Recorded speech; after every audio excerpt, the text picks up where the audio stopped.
ndani. Nawezaje kunyamaza? Nawezaje kutulia? Nawezaje kulala? Nawezaje kuacha kuipiga injili ikiwa roho yuko ndani? Bwana Yesu asifiwe. Haleluya. Ndio maana anatuagiza, anasema kitabu kile cha Marko anajaribu kutuagiza, anatuambia kwamba enendeni ulimwenguni mkawafanye mataifa kuwa wanafunzi wangu. Lakini hakuishia hapo.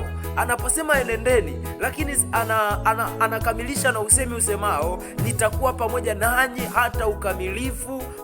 Kumbe tunaipiga injili, lakini Yesu bado tuko naye mpaka siku haleluya, mpaka siku Yesu atakaporudi. Tunaingia mtaa kwa mtaa, tumejaa roho. Tunaingia mtaa kwa mtaa, tumefunga, tumeomba, tuna nguvu. Hatuogopi vibwengu, tuna nguvu. Hatuogopi uchawi, tuna nguvu. Tunamshuhudia Yesu na tunamsema na tunamtangaza, huku tumejaa nguvu za Roho Mtakatifu.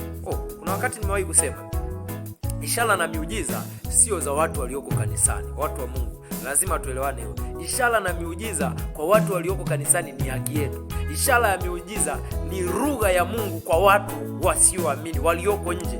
Wewe uko ndani ya kanisa, ushituki mtu kutoka pepo, lakini aliyeko nje pepo likimtoka na macho yanamtoka na shangaa, inawezekanaje? Na hiyo ndio ifanye kazi tunapotoka, utendaji wa kimungu ukadhihirike kila mtaa. Bwana Yesu asifiwe.